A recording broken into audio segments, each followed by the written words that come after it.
नमस्कार दोस्तों, आज हम देखने जा रहे हैं एक अजब राजा की गजब कहानी।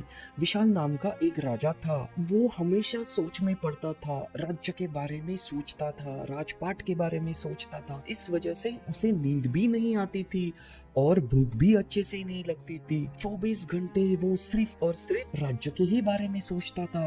एक दिन राजा दोपहर में महल में चला जाता है। उसी दौरान उसकी नजर एक नौकर में पड़ती है और उसी टाइम पे वो नौकर बहुत ही ज्यादा मजे से खाना खा रहा होता है। प्याज और चटनी के साथ वो 7-8 मोटी मोटी रोटियां खा जाता है और फिर राजा उस पे नजर रखता है।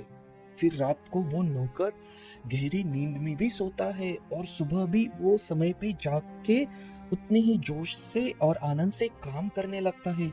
ये सारी चीजें देख के राजा को उस नौकर पे ईर्ष्या होती है। फिर एक दिन राजा के दरबार में उसके कुलगुरु ऋषि पधारे। राजा ने अपनी समस्या कुलगुरु के सामने रखी और कहा, गुरुदेव मेरी सहायता कीजिए।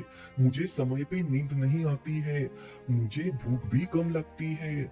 मेरे सामने कितना भी शाही पकवान क्यों ना हो, लेकिन वो मैं खा नहीं पा रहा हूँ। मुझे राजपाट की तो बहुत ही चिंता रहती है। कृपया करके मुझे एक अच्छा सुझाव दीजिए।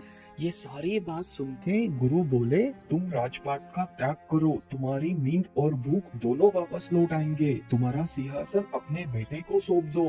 राजा ने कहा, गुरुदेव वो तो 5 वर्ष का अबोध बालक है। वो कैसे ये इतना सारा राज्य संभाल सकता है। फिर ऋषि ने कहा, फिर ये राज्य मुझे सौंप दो। राजा को ये सुझाव ठीक लगा। उसी समय राजा ने घोषणा कर दी कि आज से मैं मेरा राज्य राजपाट सब में मेरे गुरुदेव को सौंप रहा हूँ। ये घोषणा के बाद गुरुदेव ने राजा से पूछा, अब तो तुम राजा नहीं हो, तो फिर अब तुम क्या करोगे? राजा ने कहा, अब तो आप राजा बन गए हो, तो मैं अब इस राज्य में नहीं रहूंगा। मैं दूसरे राज्य में जाऊंगा, व्यापार करूंगा। उसी दौरान राजा ने एक मंत्री को कहा, आप मुझे 50,000 मुद्राएं दे दो, मैं दूसरे राज्य में जाके व्यापार करूंगा। उसी दौरान गुरुदेव बोले, नहीं मंत्री जी, आप राजा को 50,000 मुद्राएं नहीं दोगे।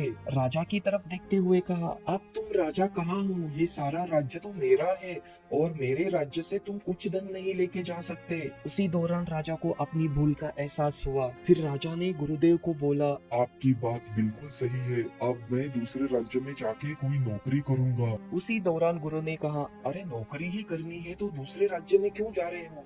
मेरे ही राज्य में नौकरी कर लो। ये बात भी राजा को ठीक लगी।